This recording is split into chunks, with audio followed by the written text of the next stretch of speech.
About 50 years ago, an astronaut returning from the moon experienced things that he couldn't find a scientific explanation for. So, with some colleagues, he launched a new science focused on the mind and how it works in the body and across space and time. It's the field of Noetics, where the tools of modern science are used to help us understand how what we think and feel affects us and the world around us. Now, this is Dr. Ruth Miller's Noetic Moments from the studios of KXCR Community Radio in Florence, Oregon.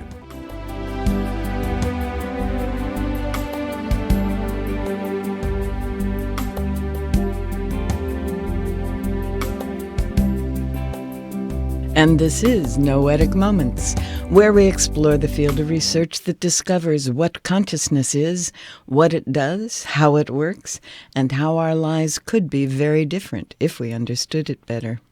I'm Ruth Miller, a longtime student of consciousness, cybernetics, and anthropology, and through this series of programs, I'm introducing some of the people whose work has defined this field of research and explaining some of their ideas and experiments. I also explore relevant news items and answer questions that you send to my email address, ruth@noeticmoments.org. You know, in the world of medicine and psychology, consciousness is usually defined as being awake, aware, and knowing what's going on around us. In the field of noetics, though, consciousness is so much more. It's the processes and products of mind both in our awareness and outside of it. It's those profound human experiences that shape our lives. And ultimately, consciousness is what connects us all. And we're going to talk about that some more today.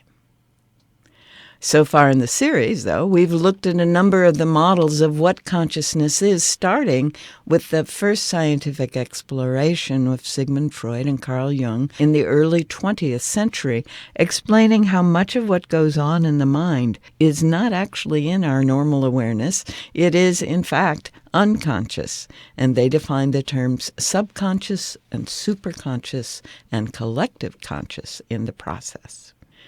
Over the next few years, a lot of work was done with that. And then in 1960s, Charles Tart described various states of consciousness. And Julian Jaynes in the 70s related consciousness to the separation of the right and left hemispheres of our brain. We then looked at some of the field models of mind that have been developed. Kurt Lewin in the 50s and 60s, Rupert Sheldrake, the 80s through the recent time, and others, trying to explain how it is that mind affects and is affected by the body and other things faster than nerve signals can travel.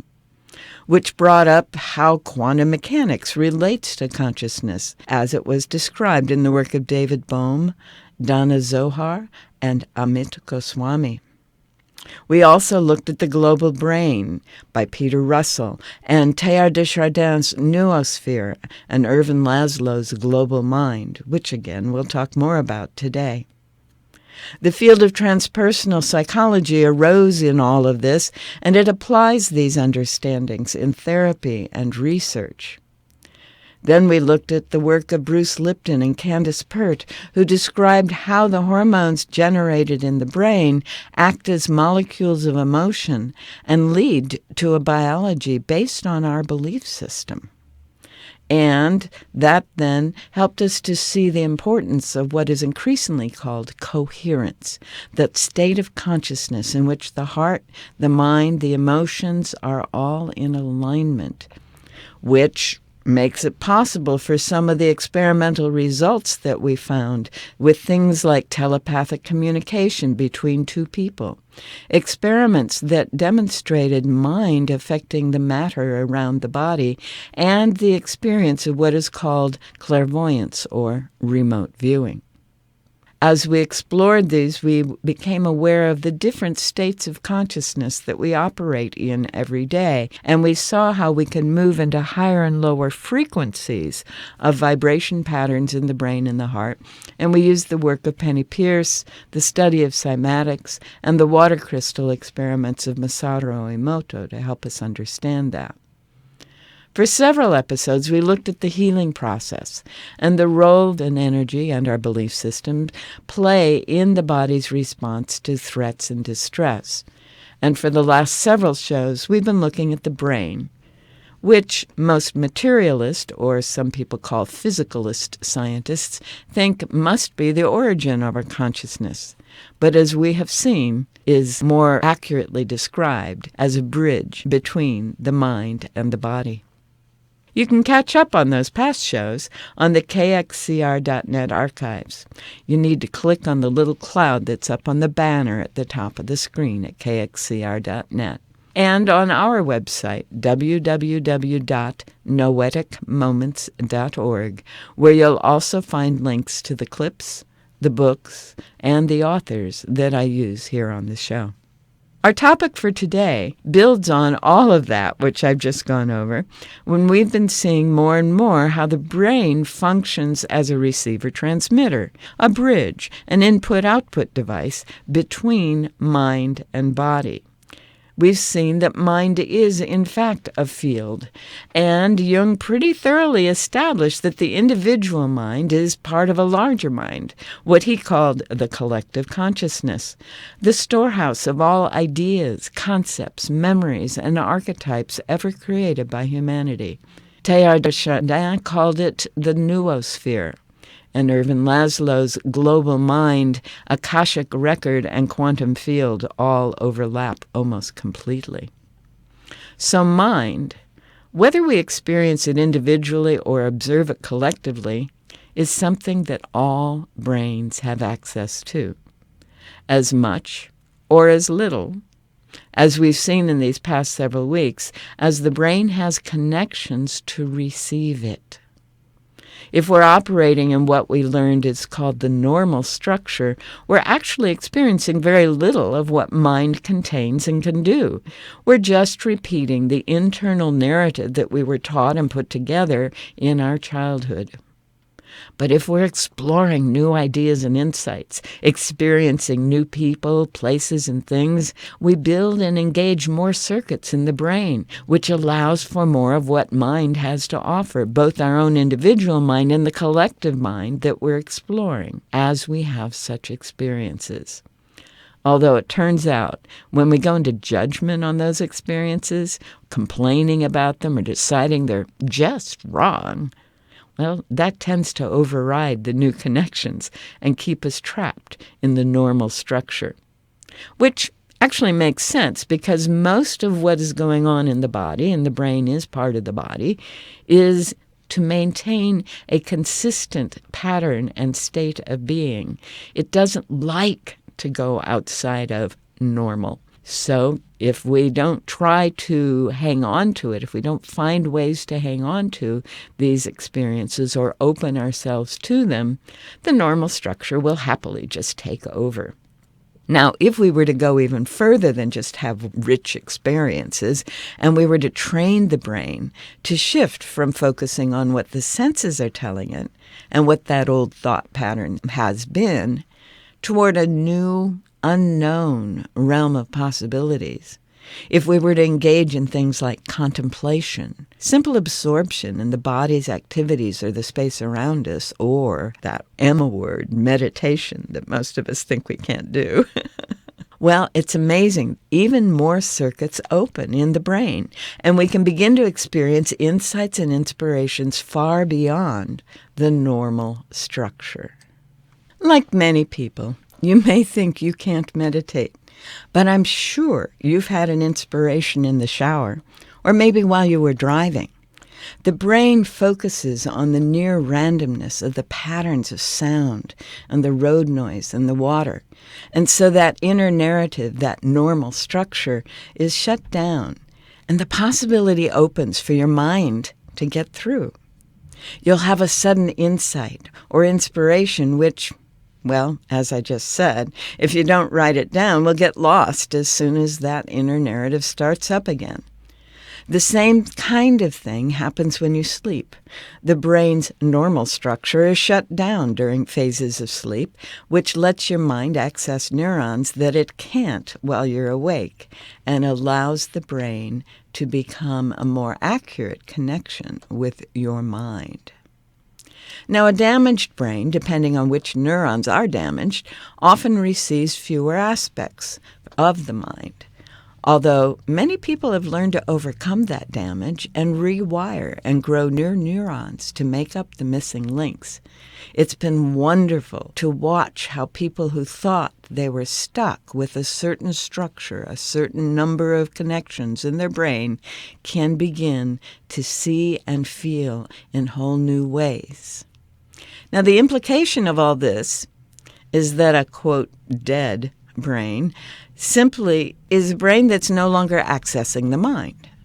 The mind doesn't stop processing. The mind doesn't no longer exist. The body is simply no longer receiving input from it through the brain. There are no more wiggly lines on the EEG, no more lights firing in the MRI, no apparent cellular activity going on inside the skull. And that leads us to a conclusion that though the body may die, the mind continues. That understanding provides an explanation for many of the rich experiences and learning that people who have technically been dead for minutes or hours have to share when they, quote, come back to life. That is, when their brains and mind are once more connected. Let's hear what medical researcher has to say on this subject. It turns out that dying isn't what it used to be. In the past 50 years, thanks to CPR and other advances in emergency medicine, doctors have found ways to stretch this window of time. And those patients who've actually made the trip to dead and back are returning with some wild stories. They may describe feeling profoundly peaceful, seeing a bright, warm, welcoming light. Some people described watching doctors and nurses working on them with incredible accuracy. They can describe all the events that were going on in the room. This idea that you sort of leave your body. Right. This has been referred to as a so-called near-death experience, which in my opinion is not accurate because the people we study are truly dead. So we're studying the experience of death. And so we felt that it's imperative for science to try to test this objectively and find out whether consciousness really continues beyond that threshold of death, and if so, for how long. To learn if these post-mortem out-of-body experiences can be verified scientifically, Dr. Parnia began an ambitious research study known as Project AWARE. And so what are the different methodologies that you use in the study? We put devices in the room that will be able to give a sound and a picture. We have pictures that are essentially projecting down and pictures that are projecting up. If they happen to be describing having this sensation of floating outside of themselves, then there'll be an image that would only be visible to them if they were truly at a level higher than where we are standing. Over 4 years in 15 hospitals around the world, Dr. Parnia tried to learn if resuscitated cardiac arrest patients could recall stimuli from the room in which they were clinically dead. The results surprised even him. They were able to recall audio stimuli that was going on in the room that had been recorded by the nurses and doctors as well, and we could time it, and the event had occurred for at least 3 to 5 minutes after the person would have been clinically dead. Wow. 3 to 5 minutes after the body had been clinically dead, that is, no wiggly lines in heart or brain, the mind continues to observe, continues to take in information long after the body and the brain are no longer functioning. Now, mind, our individual and our collective consciousness, being a field of pattern energy, is not limited to space or time. So while they may have been gone 3 to 5 minutes, for many people it feels like days or weeks before they return because they're literally outside of space and time as we observe and measure it. And it means that mind continues to process before and after a brain exists to transmit what mind is processing into the body. Donald Hoffman, a remarkable neuroscientist who has broken through a number of barriers in the study of consciousness, has an explanation for how this might work. Perhaps the exploration of the possibilities of consciousness itself is in principle unending. And therefore, consciousness, what is up to is exploring all of his potentialities. And the reason it's continuing to do that, from our perspective, is continuing to do that, is because there's no end to it in principle. So consciousness itself is in some sense always learning about itself. And so perhaps then what we are, what people are, and what cats are, and what dogs are, and what amoebas are, and so forth, is consciousness trying on different headsets, different realities, and exploring and losing itself. I mean, so this is a very interesting idea that the consciousness chooses to really explore so deeply that it loses itself in the exploration, doesn't even know what it is. It becomes a physicalist. It actually thinks that consciousness isn't fundamental. It goes through the whole bit and then slowly has to wake up. And in so doing, it really explores what it's not and what it is. In some sense, to know what you are, you have to know what you're not.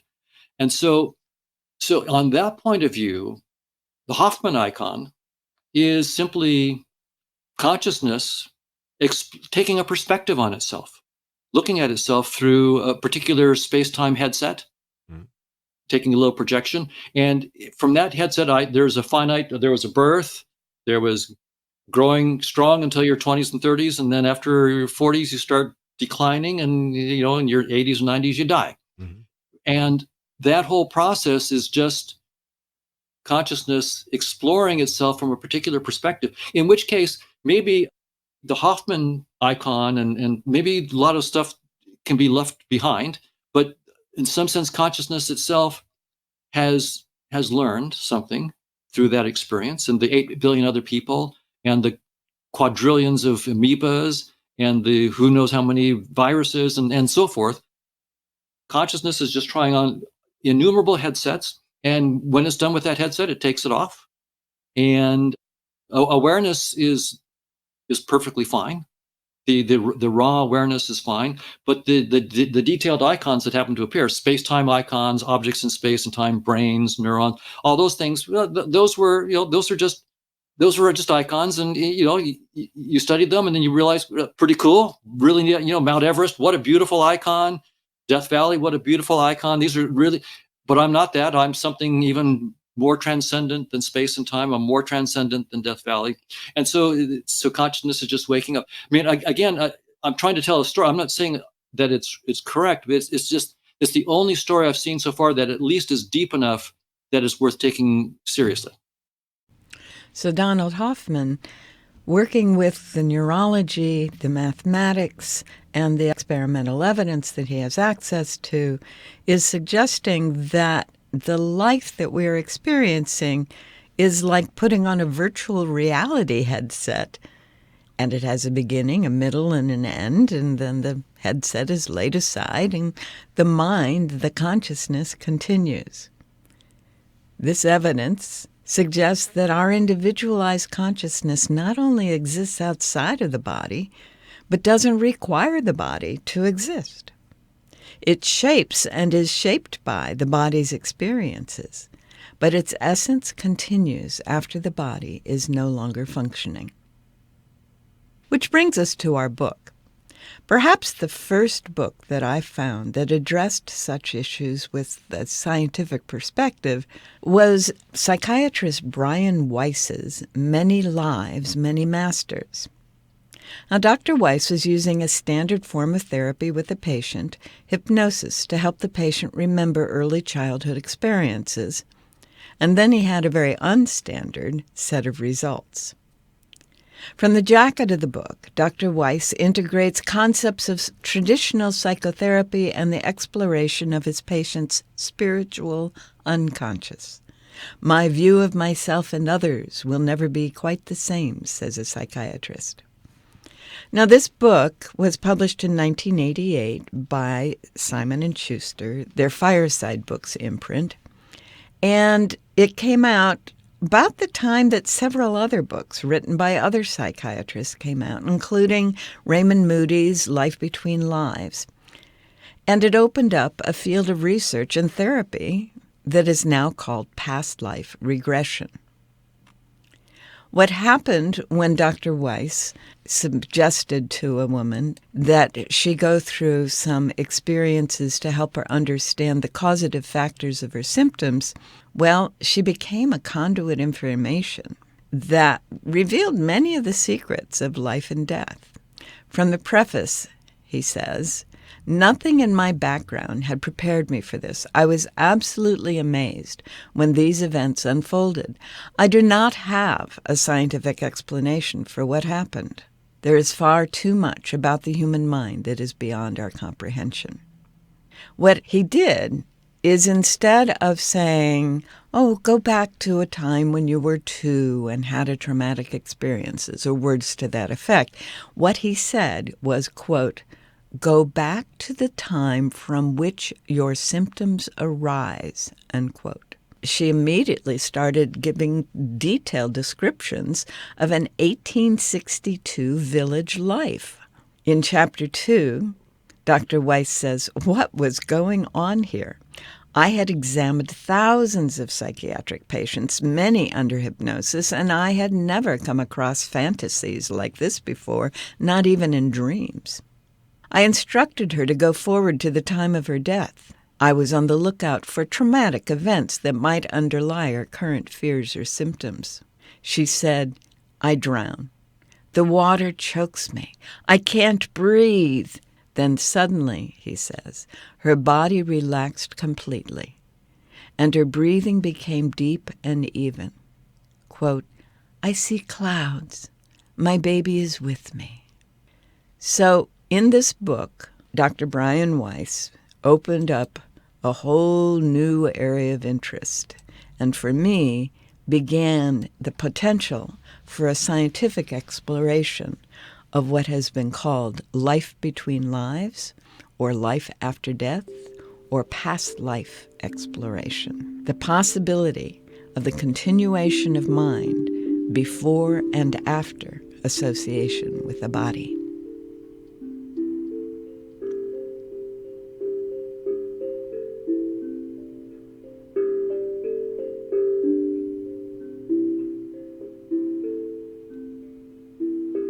Well, if you just tuned in, you are listening to Noetic Moments on KXCR 90.7 on the FM dial and streaming on KXCR.net. And that sound tells me it's time to look at what's going on in the world today and what you, the listeners, have asked me about. Now, a few months back, a news story appeared under the science heading in my newsfeed, stating that a rare opportunity had occurred in which an EEG was going on while an elderly man had a series of seizures and went into what's called cardiac arrest. He died. And since he had a DNR order, a do not resuscitate order, they had to let it happen without trying to stop the dying process. Now, during this time, they were monitoring the brain activity. They were trying to understand the source of the seizures. Shortly after the seizure, brain activity ceased. And then there was a 30-second increase in the oscillatory activity, the rhythm, the waves, the wiggly lines, with relatively high gamma-type brain signals. Now, you may recall when we talked about EEGs and the different types, alpha, beta, etc., gamma are those deep, broad signals that are associated with meditators, associated with visions, and all kinds of mystical experiences. So there was a 30-second increase in oscillatory activity with relatively high gamma-type brain signals before the heart stopped. This activity then declined for about 30 seconds after cardiac arrest before stopping completely. Now, at the time I received this, that team believed they were the first ever to accomplish this, but they have since found another similar story was published in 2013 with the same results. That brain activity continued 30 seconds following the stopped heartbeat. Now, the reporters of these stories are insisting that this is the time when, quote, your life flashes before your eyes, unquote. But we actually have no idea what the individual's experience is. Suffice it to say that the brain continues to receive and transmit signals for half a minute after the heart stops, which may possibly explain some of what people experience in that last moment of life, and may be the means by which the brain and the mind break their connection so that mind can continue whether the brain is functioning or not. Well, that's it for today's show. The next time we get together, we will be looking at more of the research being done around consciousness, what it is, what it really does, and how we can experience life differently when we use it fully. I do hope you will send me comments and questions if they are coming up for you as you listen to this show. Ruth@noeticmoments.org.